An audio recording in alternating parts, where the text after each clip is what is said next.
Damai sejahtera Allah yang melampaui segala akal, itulah yang memelihara hati dan pikiran saudara di dalam Kristus Yesus Tuhan kita. Amin. Shalom. Jemaat yang dikasihi Tuhan, firman Tuhan yang menyapa kita pada minggu ke-15 setelah Trinitatis hari ini, dan juga diperingati sebagai Minggu Ekologi di HKBP, Minggu Lingkungan Hidup. Firman Tuhan diambil dari Kolose pasal 1 ayat 15 sampai dengan ayat yang ke-20. Kolose 1 ayat 15 sampai 20, saya akan membacakan firman Tuhan bagi kita semua. Demikian firman Tuhan. Keutamaan Kristus. Ia adalah gambar Allah yang tidak kelihatan, yang sulung, lebih utama dari segala yang diciptakan. Karena di dalam Dialah telah diciptakan segala sesuatu yang ada di sorga dan yang ada di bumi, yang kelihatan dan yang tidak kelihatan, baik singgasana maupun kerajaan, baik pemerintah maupun penguasa. Segala sesuatu diciptakan oleh Dia dan untuk Dia. Ia ada terlebih dahulu dari segala sesuatu, dan segala sesuatu ada di dalam Dia. Ialah kepala tubuh, yaitu jemaat. Ialah yang sulung, yang pertama bangkit dari antara orang mati, sehingga ia yang lebih utama dalam segala sesuatu. Karena seluruh kepenuhan Allah berkenan diam di dalam Dia, dan oleh Dialah ia memperdamaikan segala sesuatu dengan dirinya, baik yang ada di bumi maupun yang ada di sorga, sesudah ia mengadakan perdamaian oleh darah salib Kristus. Demikian firman Tuhan. Jemaat yang dikasihi Tuhan, karena ada dua perayaan hari ini, yang pertama Minggu ke-15 setelah Trinitatis, tapi juga sekaligus Minggu Ekologi, maka saya juga akan membagi dua nats ini. Yang pertama saya akan jelaskan sedikit tentang pure nats ini pada dirinya sendiri. Untuk apa ditulis? Mengenai keutamaan Kristus. Baru nanti bagian kedua khotbah ini, saya akan hubungkan ke Minggu Ekologi, ke topik tentang lingkungan hidup. Saudara-saudara, kita akan melihat nats ini dulu pada dirinya sendiri. Untuk apa dia ditulis? Mengenai keutamaan Kristus. Ada sebuah cerita tentang Nasrudin. Nasarudin apa Nasrudin ya? Adik-adik pernah nggak baca-baca seperti itu? Humor-humor kebijaksanaan gitu. Kelihatan bodoh tapi pintar gitu. Ada Abu Nawas gitu ya, yang biasa terkenal. Ini ada juga Nasrudin, kalau nggak salah saya di Turki ini ya. Jadi Nasrudin kedatangan jin gitu ya. Ini kan cuma cerita, nanti nggak usah ditanya, emang pendeta ada jin? Katanya di konfesi nggak ada jin gitu ya. Nah ini hanya candaan aja. Jadi jin ini ya mirip-mirip Aladin lah. Aku berikan kepadamu 3 permintaan, nah gitu ya. Karena aku akan kembali ke rumahku cepat. Hanya 3, iya 3 aja. Oke, aku punya permintaan yang pertama. Nasrudin bilang, saya mau minta kesehatan. Pintar juga dia, supaya nggak pernah sakit gitu ya. Oke, baik, kesehatan, kamu akan sehat terus. Permintaan kedua, apa ya? Dia mikir-mikir lagi. Menurut kalian permintaan keduanya apa? Hah, pacar? Hah? Oh, kekayaan. Ya, ternyata dia minta panjang umur. Nah, ya. Panjang umur. Jadi kesehatan, panjang umur. Wah, udah mantap ini kan gitu ya. Satu lagi katanya. Cepat, ini aku sudah mau kembali gitu. Apa ya? Nah, disinilah mulai keluar usil-usilnya, sekaligus pintar-pintarnya gitu. Apa ya? Ini pasti dikabulkan, pasti dikabulkan. Tapi cuma satu permintaan. Akhirnya dia bilang apa? Aku minta supaya setiap aku meminta, aku bisa minta 1 kali lagi, katanya. Jadi, nah itulah cerita Nasrudin ya. Jadi artinya kan nanti kalau dia minta permintaan ketiga, oh berarti ada 1 lagi kan gitu. Bisa terus seperti itu. Artinya dia mau bilang apa? Ya jauh lebih penting sumbernya daripada pemberiannya. Aku mau sumbernya gitu. Jadi Nasrudin nggak mau hanya 3 permintaan doang. Dia mau sumbernya semua kan gitu ya. Makanya ada yang mengatakan ya daripada dikasih uang, aku lebih mending dikasih sumber uang. Apa itu pekerjaan kan gitu ya. sumber itu jauh lebih penting daripada pemberian gitu. Nah, itulah yang mau dikatakan oleh Paulus melalui perikop kita hari ini mengenai keutamaan Kristus. Kristus ada di semua ciptaan, bahkan semua ciptaan diciptakan melalui Dia. Ciptaan ada di dalam Dia dan Dia ada di dalam seluruh ciptaan, maka Dia adalah sumber dari semuanya. Maka jika engkau berada dalam Kristus, engkau telah mendapatkan sumbernya. Engkau tidak lagi sekedar mendapatkan pemberiannya, seperti yang kau minta di dalam doamu, berkat-berkat Tuhan. Apa itu kekayaan? Apa itu kesehatan? Apa itu panjang umur? Ya, semua yang kita minta sebenarnya semua ada di dalam Kristus. Kristus adalah sumbernya. Jika engkau telah menangkap Kristus, maka engkau telah menangkap sumbernya. Nah, ini dikasih tahu atau diberitakan karena memang jemaat Kolose waktu itu sedang tergoncang, ya, tergoncang oleh ajaran-ajaran palsu. Makanya kalau kita baca di Kolose 2 ayat 8, memang nggak ada di nas kita ya. Di situ dikatakan, hati-hatilah supaya jangan ada yang menawan kamu dengan filsafatnya yang kosong dan palsu, menurut ajaran turun-temurun dan roh-roh dunia, tetapi tidak menurut Kristus. Jadi ada godaan untuk meninggalkan Kristus. Ada 3 jenis godaan ya. Mulai dari yang terang-terangan menolak Kristus, yang kedua menerima Kristus, tapi ya untuk konsepnya sejauh dia setuju ya. Dia nggak mau menerima Kristus apa adanya. Dan yang ketiga menerima Kristus tapi ada maunya untuk kepentingannya, dipakai untuk keuntungannya sendiri. Jadi intinya mereka semua diajak untuk meninggalkan Kristus yang asli. Maka Paulus mengatakan jangan tinggalkan Kristus, karena ketika engkau menerima Kristus, engkau telah mendapatkan sumbernya, gitu ya. Itu sebabnya Matius 6 ayat 33 mengatakan, carilah dahulu kerajaan Allah dan kebenarannya, maka semuanya akan ditambahkan kepadamu. Jika engkau mendapatkan dunia ini, engkau belum tentu mendapatkan Kristus. Tapi sebaliknya, jika engkau sudah mendapatkan Kristus, maka engkau akan juga bisa mendapatkan dunia ini. Kira-kira seperti itu. Yang kedua, digambarkan lagi Kristus itu sebagai pusat, center, sebagai poros ya. Dunia ini punya pusat enggak? Saya mau tanya, punya pusat? Hah? Apa namanya? Ya, pusat emang, pusat bumi. Iya.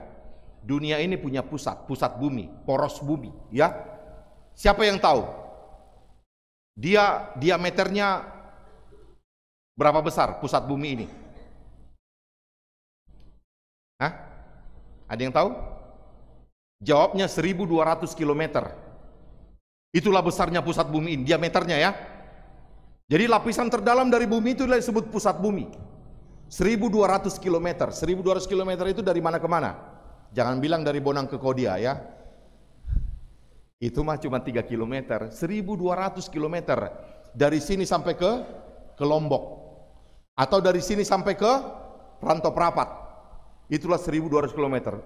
Besar ya. Makanya pusat bumi itu besarnya 20% dari seluruh apa ini? Entitas bumi ini. 20%-nya bumi ini adalah pusat. Ada sebuah novel yang ditulis oleh Jules Verne, judulnya The Journey to the Center of the Earth. Perjalanan ke poros bumi. Bisa nggak? Bisa nggak kita ke poros bumi? Ada yang sudah pernah jalan-jalan? Boro-boro amang. Mendekati aja udah itu panas sekali, seperti panasnya permukaan matahari. Ada yang tahu berapa derajat itu panasnya pusat bumi? Kalau di Fahrenheit kan 10.000 Fahrenheit. Kalau di Celsius kan Celsius kan kira-kira 7.000 derajat Celsius itu panasnya ya, mantap lah kan? Ya kalau kita agak apa dekat-dekat situ sauna cocok lah gitu ya. 7.000 derajat Celsius habis semua gitu. Iya, dia nggak bisa kita ke sana. Jadi memang novel tadi itu hanya science fiction ya, fiksi yang science gitu ya, scientific fiction. Tapi yang mau dikatakan bahwa poros bumi itu ada, dan saking panasnya dan saking besarnya dia menyerap semuanya kepadanya. Ya, menarik semuanya kepadanya. Itu yang disebut dengan apa? Iya, hukum gratifikasi, ya. Hah? Oh bukan ya? Apa? Oh iya. Hah? Itulah mulut jadul ini, gravitasi, ya. Itu yang dikatakan gravitasi. Semua ditarik. Jadi kita ini sebenarnya teman-teman bisa duduk santai ini karena apa? Karena gravitasi. Kita ini sepertinya diam kan? Mendengarkan khotbah Amang Pendeta pun di sini terus kan?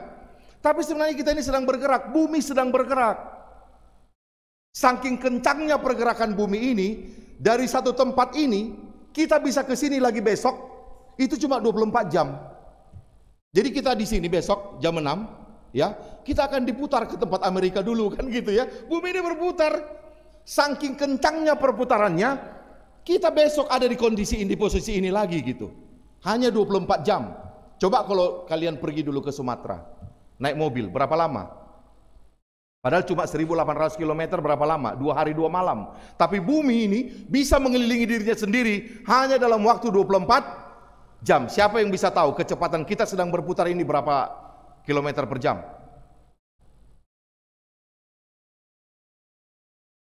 Seribu mil per jam ini kita sedang bergerak. Kalau 1000 mil per jam kira-kira berapa kilometer per jam? Kalau mil laut itu 1,7. Kalau mil darat itu 1,2 sekian. Jadi kita ini sebenarnya sedang bergerak 12.000 km per jam. 1.200 km per jam. Kencang kali, kan gitu ya. Tapi ada nggak yang rasa? Nggak ada. Oh nggak kok Amang, tenang kok. Iya. Karena apa? Karena ada poros bumi. Poros bumi, gravitasi, pusat bumi itulah yang membuat kita ada pada tempatnya dalam harmoni, on the orbit. Kita tidak melayang. Sempat tidak ada poros bumi, kau udah tabrak yang di samping itu. Apa sih lu? Gitu-gitu. Tapi ketika ada poros bumi, kita semua stay. Kita semua tenang. Kita semua aman. Maka begitulah di Kolose 2, Paulus menggambarkan Kristus itu sebagai poros kehidupan. Ya, poros kehidupan. Sebagaimana poros bumi membuat kita pada tempatnya semua, on the orbit. Kita tidak saling bertabrakan satu sama lain. Maka Kristus membuat kita apa? Tidak saling bertabrakan satu sama lain. Ya. Jadi orang yang tidak ada dalam Kristus, hidupnya apa? Oh, nabrak orang lain, ya. Pokoknya nggak jelas gitu ya, nggak tentu. Yang benar nanti dibilang salah, yang salah dibilang benar, tidak ada pendiriannya. Nah itulah ya, itulah tujuan dari surat Kolose ini. Itu sebabnya ada satu ayat yang sangat terkenal di kitab Kolose, dan ini menjadi ayat tahun jubileum HKBP dulu, 150 tahun. Siapa yang ingat? Gak ada yang ingat? Kolose 2 ayat 7. Hendaklah kamu tetap di dalam Dia, berakar di dalam Dia, dibangun di atas Dia, menuju kesempurnaannya. Menuju kepenuhannya yang sempurna. Hendaklah kamu tetap di dalam Dia. Itu dulu. Jadi jangan tinggalkan Kristus. Itu dulu poin yang paling penting. Apapun yang terjadi dalam hidupmu, tetap di dalam Kristus. Karena Kristus yang membuatmu on the orbit. Kristus yang membuatmu bisa tetap stay. Ya, kalau kau di luar Kristus, kau akan menjadi orang yang apa? Orang Jawa bilang mencela-mencele. Gitu. Apa itu mencela-mencele? Nggak punya sikap, nggak punya tujuan, nggak punya pendirian, gitu ya. Asik di sana, yuk ke sana. Asik di sana, yuk ke sana. Tapi Kristus membuatmu on the orbit, ya. Tetap dalam Dia. Tapi tetapnya itu bukan tetap yang diam. Ketika engkau sudah dalam Kristus, berakarlah dalam Dia. Jadi perdalam pemahaman tentang Dia. Tapi nggak cukup cuma berakar, pertumbuhan ke bawah berakar, juga pertumbuhan ke atas. Apa itu? Bertumbuh, dibangun di atas Dia. Sampai akhirnya apa? Berakar, bertumbuh dan berbuah. Lagu sekolah minggu, berbuah. Nah, gitu ya. Nah, itulah inti dari topik yang kita baca hari ini, ya. Jadi dua gambaran tentang Kristus. Yang pertama, Dia adalah sumber dari semua.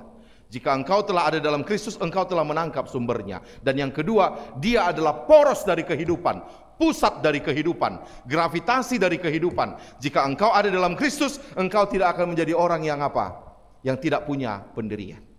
Nah sekarang, seperti yang sudah saya janjikan tadi, kita akan hubungkan ini ke topik lingkungan hidup. Nah, itulah para pendeta ini ya, macam tukang sulap juga. Semua bisa disambung-sambungkan kan gitu. Apa yang bisa kita lihat? Teman-teman, kira-kira kondisi lingkungan kita hidup kondisi lingkungan hidup kita ini lagi oke-oke atau tidak? Hah? Enggak. Kenapa tidak oke? Ada yang punya data?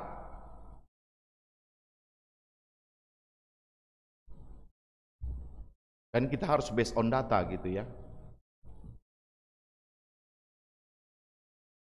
Ya, sebenarnya tidak susah. Kalau kalian googling, coba bandingkan langit Jakarta pas waktu COVID. Jadi buatlah ya, April 2020, kira-kira begitu ya, 2 minggu setelah diumumkan apa? Social distancing dengan sekarang. Lihat ada foto Jakarta tahun 2020 April dengan langit Jakarta hari ini. Wis, mantap kali ya. Tahun 2020 waktu orang disuruh tinggal di rumah semua, itu langit Jakarta macam di Swiss. Gitu ya, biru. Bertaburkan awan-awan putih, Gunung Salak pun kelihatan di sana. Mantap kali kan gitu. Sekarang, mantap. Mantap kali, hitam semua. Itulah yang kita hirup ini gitu ya. Sebenarnya dunia kita, lingkungan kita sedang rusak. Itulah surat dari Opui Eporus tadi. Nah, katanya salah satu agama yang paling cuek terhadap lingkungan hidup itu adalah agama Kristen. Benar apa enggak? Benar juga sih. Apa buktinya? Enggak pernah ada pun sekali topik minggu yang membicarakan lingkungan, kecuali yang ini karena pas hari lingkungan hidup. Orang Kristen itu seakan-akan merasa ya nggak ada hubungannya gitu loh antara lingkungan hidup dengan iman. Ada nggak hubungannya? Kira-kira ada nggak hubungannya, adik-adik? Kalau kita misalnya berurusan dengan lingkungan hidup, ada nggak urusannya dengan iman? Nah, kitab Kolose mengatakan ada. Minimal ada 2. Yang pertama, mari kita baca lagi di ayat 16. Tadi di situ dikatakan, karena di dalam Dialah telah diciptakan segala sesuatu yang ada di sorga dan yang ada di bumi, yang kelihatan dan yang tidak kelihatan, baik singgasana maupun kerajaan, baik pemerintah maupun penguasa, segala sesuatu diciptakan oleh Dia dan untuk Dia. Baru ayat 17, Ia ada terlebih dahulu dari segala sesuatu dan segala sesuatu ada di dalam Dia. Jadi segala ciptaan ada di dalam Dia. Berarti sekarang Amang ini ada dalam Kristus. Dan juga kebalikannya, Kristus ada dalam Amang. Iya. Dari sinilah muncul teologi panenteisme. Ya. Ini kalau anak sini kan nanti kalian nulis-nulis gitu ya. Terus dikasih minta Amang tanda tangan. Amang mau lihat. Di situ harus ada satu kata panenteisme. Tahu dua te. Tahu di guruan. Kristus ada dalam semua dan semua ada dalam Kristus. Ini yang disebut dengan istilah panenteisme. Tapi panenteisme itu tidak sama dengan panteisme. Iman Kristen menolak panteisme, tapi mengatakan atau mengajarkan panenteisme. Apa bedanya panteisme dengan panenteisme? Panteisme mengatakan Allah itu ada di dalam seluruh ciptaan. Dan ciptaan itu adalah Allah sendiri. Sedangkan panenteisme mengatakan Allah itu hadir di dalam ciptaan. Beda enggak? Beda? Wah, kalau belum makan enggak bisa nangkap bedanya. Harus makan dulu tadi. Nah, saya bedakan. Makanya kalau panteisme, mereka itu menyembah pohon. Adalah yang agak-agak besar sedikit, agak menakutkan, air terjun yang besar, itu mereka sembah. Gunung yang sangat besar seperti Himalaya, mereka sembah. Sesuatu yang agak unik dan menakutkan, mereka sembah. Karena mereka menganggap itu adalah Allah itu sendiri. Itu panteisme. Jadi panteisme itu mempercayai Allah tidak sekedar hadir, tapi itulah Allah. Nah, kita menolak itu. Tapi Kolose ini mengatakan apa? Panenteisme. Kristus hadir di dalam seluruh ciptaan, dan seluruh ciptaan itu ada di dalam Kristus. Berarti,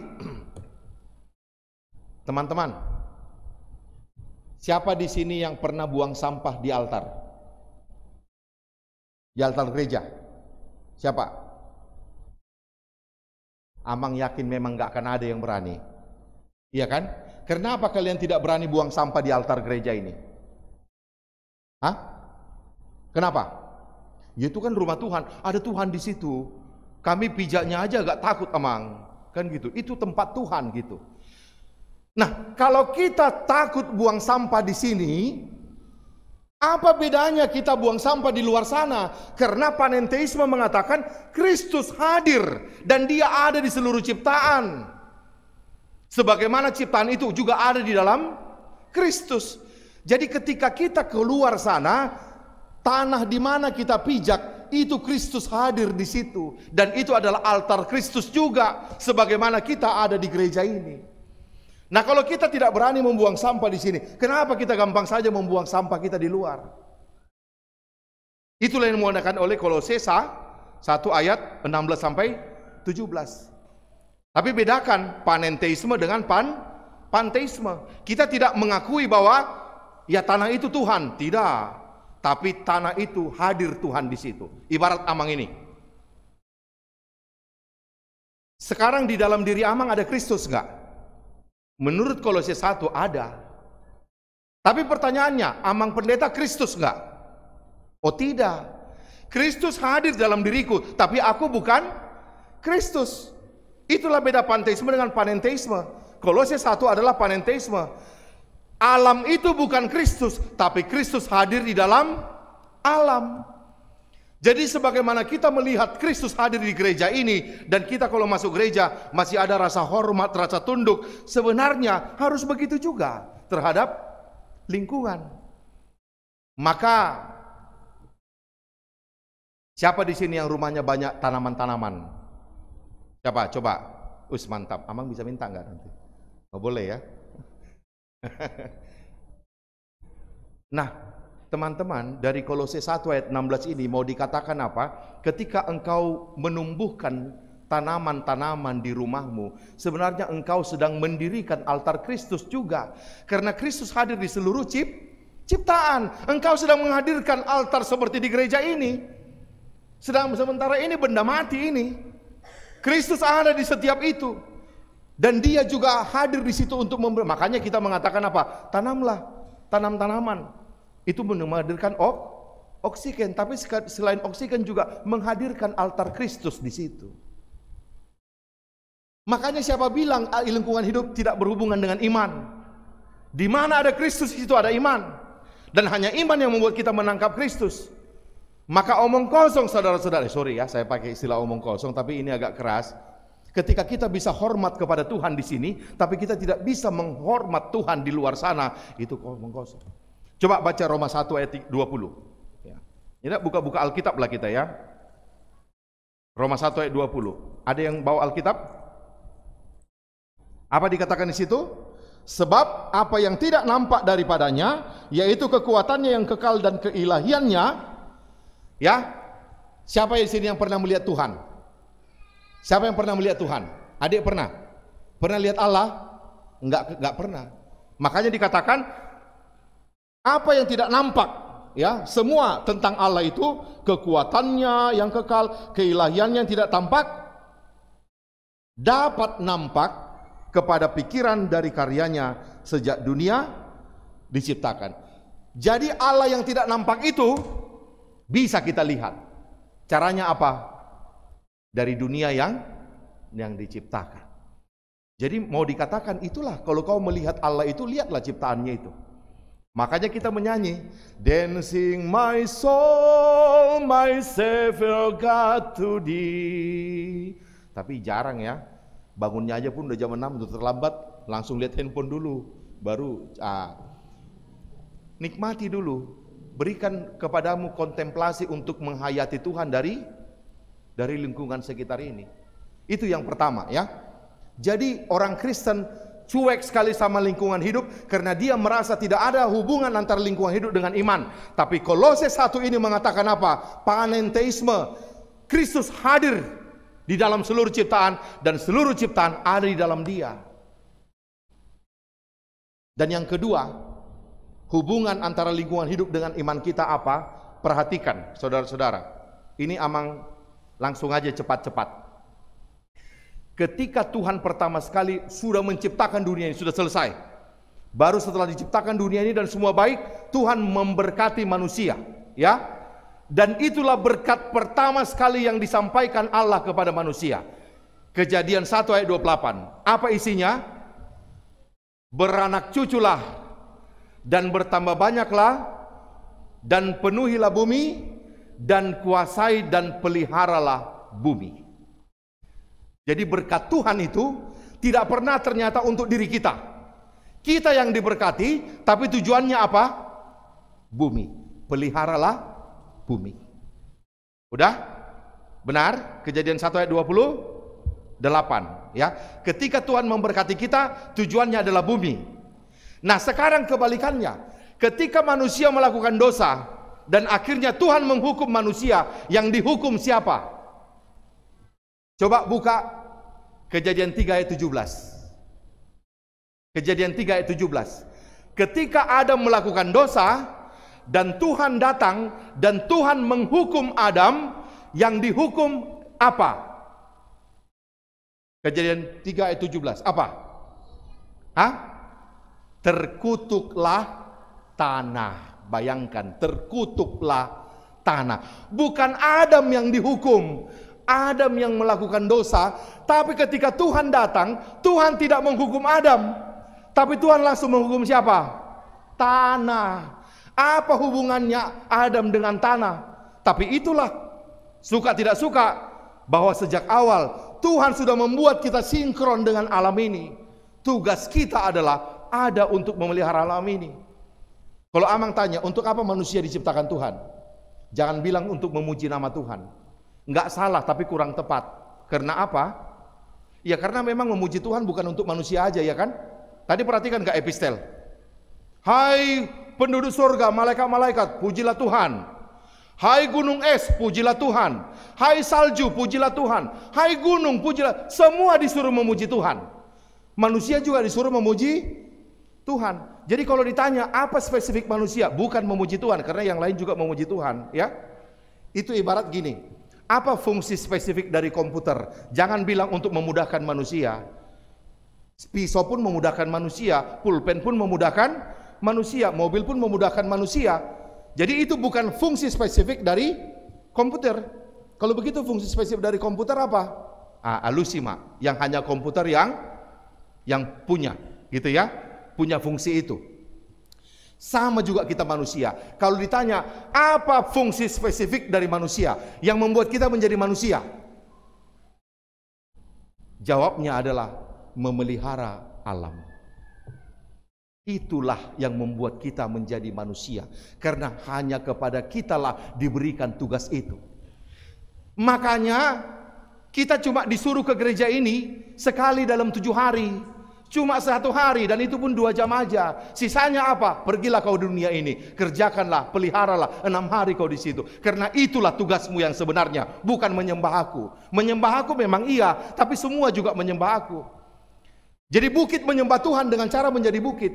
Bintang menyembah Tuhan dengan cara menjadi bintang. Manusia menyembah Tuhan dengan cara apa? Menjadi manusia. Caranya memelihara alam, lingkungan hidup. Jadi siapa bilang kita tidak ada hubungannya dengan alam? Sangat ada, dan bahlah alamlah sumber identitas kita yang terutama. Itu yang mau dikatakan oleh kitab ini kepada kita. Maka apa yang harus kita lakukan? Actionnya ada 2. Yang pertama, seperti tangan kita ada 2, cara kita mencintai alam juga ada 2. Yang pertama proclamation, dan yang kedua action. Proklamasi, ya, proklamasi itu dengan cara apa? Mengeluarkan kata-kata, ya. Teman-teman, nggak bisa lagi dimunculkan epistelnya ya. Kalau kita perhatikan tadi, pujilah Tuhan katanya, karena apa? Ayat 5 tadi dikatakan, karena dia berkata-kata, maka semua tercipta. Jadi hanya dengan kata-kata, semua tercipta. Jadi di situ dikatakan betapa luar biasanya kekuatan kata-kata itu. Karena dengan kata-kata Tuhan mencipta. Ya. Maka dengan kata-kata juga, kata-kata proklamasi, Indonesia tercipta. Dengan kata-kata apa? Will you marry me? Yes. Hanya dengan kata-kata naolodoho, naolodoau, sebuah keluarga baru tercipta. Bayangkan luar biasanya kekuatan kata-kata ini. Maka dengan kata-kata juga engkau bisa memberkati lingkungan ini, dan dengan kata-kata juga engkau bisa mengotori lingkungan ini. Jangan bayangkan kita mengotori lingkungan hidup hanya dengan membuang sampah. Membuang kata-kata yang tidak baik juga kita bisa. Maka cara kita menjaga lingkungan hidup adalah pagi-pagi jangan mulai harimu dengan mengeluarkan perkataan sumpah serapah yang menyakiti hati perasaan temanmu, suamimu, istrimu. Tapi karena kalau kita mulai dengan perkataan yang tidak baik, terciptalah hari yang tidak baik kepadanya. Dari mulai pagi sampai malam nanti dia akan apa? Uring-uringan. Maka proklamasi, jagalah lingkungan kita dengan mengeluarkan kata-kata yang baik. Bahkan sebuah penelitian mengatakan, ambillah tanaman, maki-makilah dia setiap hari, akan mati dia. Ya, pernah nggak? Tahu kan itu? Penelitian orang ilmuwan Jepang. Karena tanaman itu terdiri dari air. Air itu juga hidup, makhluk hidup. Ya, makanya kita juga kalau dimaki, karena kita ini apa? 80% air, ya. Maka sama juga kata-kata ini begitu luar biasa karena dunia diciptakan dengan kata-kata. Maka mulailah hari, selalu ingat ya, besok uji coba pertama. Proklamasi. Ya, jangan bilang Amang pendeta bilang proklamasi. Bangun kau besok, proklamasi. Kami enggak, bukan itu. Dari kata-kata, siapapun yang kau temui pertama, walaupun hatimu sedang gundah, tapi cobalah menciptakan hari yang baru bagi orang lain itu. Maka sapalah dia dengan mengatakan, halo, selamat pagi, gitu. Itu aja pun sudah, ya biarlah dia bingung, waduh, tahun, begitu ya. Tapi enggak apa-apa. Ciptakanlah. Jangan buang sampah ke dunia ini dengan kata-kata. Ya, itu yang pertama. Proklamasi. Tapi yang kedua enggak cukup cuma proklamasi, kolak kata teh. Harus ada apa? Action. Apa actionnya? Karena tadi kita sudah mengatakan, sudah membahas panjang dari firman Tuhan bahwa panenteisme, Kristus ada di seluruh ciptaan. Bahkan ketika manusia dihukum, yang dihukum bukan manusianya tapi apa? Tanah. Ya. Tanah yang dihukum. Teman-teman, saya mau tanya, kira-kira alam bisa hidup tanpa manusia enggak? Alam bisa eksis tanpa manusia enggak? Bisa enggak alam eksis tanpa manusia? Bisa. Buktinya apa? Manusia disuruh memelihara alam kok. Kalau di-challenge jangan langsung takut, jawabnya memang bisa. Kalau ditanya buktinya apa? Ya itu emang di hutan Kalimantan itu, sama hutan Amazon. Masih banyak yang belum dijamah manusia. Jalan nggak? Jalan, malah bagus. Malah ketika manusia masuk, stres alamnya. Apalagi orang Batak masuk, stres semua aili. Mampuslah kita. Habis nama itu tokin lain. Malah ketika manusia nggak ada, mereka tenang gitu ya. Alam bisa hidup tanpa manusia. Tapi pertanyaannya, manusia bisa hidup nggak tanpa alam? Jangan bilang bisa. Amang pernah daki gunung, udah mau dekat puncak, ada amang lihat tulisan yang sangat menohok, ya. Apa tulisannya? Ketika tetes terakhir dari air itu sudah habis, dan ketika pohon terakhir sudah ditebang, disitulah manusia baru sadar bahwa mereka nggak bisa makan uang. Jangan kita bilang, udah habis air, udah habis makan. Tenang. Ayo kita minum uangku, yuk. Ayo kita makan uangku. Bisa enggak? Enggak bisa. Maka itulah ketergantungan kita sama alam. Itu sebabnya ketika Tuhan menghukum kita, kita nggak perlu dihukum, gampang aja, hukum aja alam. Kita pasti apa? Kelepar-kelepar. Kita sangat bergantung kepada alam, teman-teman sadari ini. Tapi selain ketergantungan, memang alam itulah menandakan identitas kita. Kita menjadi manusia dengan cara apa? Dengan cara menjaga alam. Siapa di sini yang pernah naik pesawat? Udah mau mendarat di Soekarno-Hatta, kita sebentar lagi mendarat di Soekarno-Hatta, gitu ya. Tiba-tiba ada bunyi telepon. Olo pung, kan yang sangat tahu pung. Olo, isan tapi kami pesawat bereng mak. Nah, kalau ada begitu kita dongkol apa enggak? Hah? Dongkol ya. Selain kita bilang kampungan, kita dongkol karena apa? Karena ini berhubungan dengan masalah hidup mati, keselamatan. Nah, kenapa itu kita dongkol, sementara ada orang buang sampah, kita nggak dongkol. Padahal buang sampah itu juga masalah hidup dan mati. Itu yang mau Amang bilang. Maka actionnya yang pertama teman-teman, ayolah jaga tanganmu ini. Tolonglah jangan buang sampah sembarangan, apalagi plastik. Karena itulah yang paling susah diurai. Makanya sekarang lagi ada gerakan tumbler. Makanya kalau kalian ada acara retreat, ada acara apa, hadiahnya apa, souvenirnya apa? Tumbler. Sebenarnya bukan karena murah, tapi apa tujuan tumbler? Supaya kita kemana-mana bawalah tumbler itu, dari situlah kau minum. Makanya Bonang Indah juga belum ya, itu masih plastik. Gak usah dikasih Amang, biar aja pendeta bawa minumnya sendiri. Iya, nggak apa-apa, supaya tidak ada apa? Iya, untuk apalah kita khotbah capek-capek di sini, nggak ada gunanya. Harus ada actionnya. Kemana-mana adik-adik, jangan gampang-gampang beli aqua. Gampang, memang murah 3.600. Tapi plastiknya stres alam mengurainya. Maka jangan beli aqua. Itulah. Alah Mang, apalah gunanya? Aku kan kecil. Dunia ini kan udah hancur semuanya. Mother Teresa pernah mengatakan apa? Lebih bagus melakukan hal kecil tapi dengan cinta yang besar, daripada melakukan hal besar dengan cinta yang kecil. Dan Tuhan tidak meminta kita menjadi matahari. Tuhan meminta kita dengan jadi lilin saja, kecil, tapi lakukanlah itu dengan konsisten. Dan itu nanti yang Tuhan minta pertanggungjawaban darimu. Apa yang sudah kau lakukan untuk menjaga lingkungan? Dan kita menjawab, aku tidak beli aqua Amang, tapi aku bawa tumbler, sehingga aku mengurangi sampah. Hal sederhana, tapi kita bisa menyelamatkan lingkungan ini. Ya, ayo kurangi plastik. Kemana-mana bawa minummu dan minum dari situ. Nanti pulang kau isi ulang lagi, sehingga tidak lakulah aqua. Tapi nggak apa-apa lah nggak laku itu. Supaya apa? Supaya tidak banyak plastik. Dan yang kedua, caranya bagaimana actionnya? Berhematlah teman-teman. Jadi rumah Amang itu sekarang tiba-tiba menjadi orang yang tidak disenangi di rumah. Kalau datang Amang, bunyi motornya bunyi, udah datang bapak katanya. Karena apa? Baru sebulan ini Amang keluarkan ultimatum, AC di rumah hanya boleh dinyalakan jam 10 malam sampai jam 5 pagi. Atau setengah 6. Setengah 6 AC mati. Jam 12 lagi panas-panasnya baru pulang dari sekolah, tidak boleh nyalakan AC. Tahan. Berhematlah. Apalagi jam 5 sampai jam 10.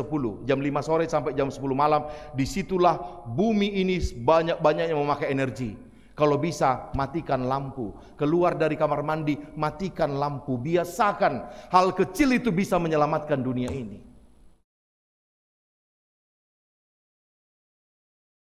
Dan hemat BBM. Tentukan tujuanmu kemana sebelum kau pakai motor atau mobil. Jangan belum ada tujuan udah naik, udah setengah jam baru nanti kita kemana ya? Inna. Bago ya bang. Nggak satu kacau. Amang itu strict sekali. Kalau udah mau jalan sama keluarga, Amang tanya sebelum naik mobil, kita kemana? Kasih tahu jawabannya supaya bisa kita ke situ. Ya jalan-jalan aja dulu. Tidak ada sudah jalan-jalan, habis bensin. Bukan soal uang, tapi bagaimana kita menjaga alam ini. Dan pertanggungjawaban itulah yang Tuhan minta dari kita. Maka mari teman-teman, udah 45 menit Amang khotbah. Kalau tidak ada artinya omong kosong mau sudiate. Nah, Kenapa kita harus menjaga alam? Jawabannya apa tadi? Karena panentheisme. Karena Kristus ada di dalam seluruh alam dan alam juga ada di dalam Kristus. Dan yang kedua karena apa? Karena itulah tugas spesifik manusia. Kita menjadi manusia adalah karena kita menjaga alam semesta. Amin. Amin. Mari kita berdoa. Terima kasih Bapa untuk firman. Kau ajak kami menghayati kembali tugas panggilan kami yang spesifik, yaitu hidup bersama dengan alam. Hidup dalam harmoni dengan alam, selaras dengan alam. Iman pasti berhubungan dengan alam, karena Tuhan hadir di seluruh ciptaan. Maka altar gereja bukan altar Tuhan, bukan hanya di gereja, tapi kemanapun kami melangkah, ketika kami berhadapan dengan tanah, dengan pohon, dengan ciptaan yang lain, di situ altar Tuhan ada. Dan jika kami ingin melihat Tuhan yang tidak kelihatan, kami bisa melihat Tuhan dari alam ciptaan.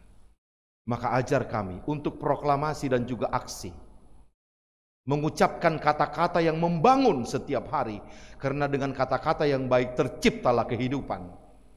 Tapi juga selain kata-kata, tolong kami untuk melakukan aksi, berhemat, tidak membuang sampah, memakai listrik apa adanya, secukupnya, dan tidak menghambur-hamburkan BBM. Kalau kami mau pergi, kami harus tahu tujuan kami. Hal kecil yang kami lakukan bisa menyelamatkan dunia ini. Tolong kami Bapa menjadi pembaharu-pembaharu. Let there be peace on earth and let it begin with me. Hal kecil tapi dengan cinta besar, maka Tuhan akan memberkatinya. Dalam nama Yesus kami berdoa. Amin.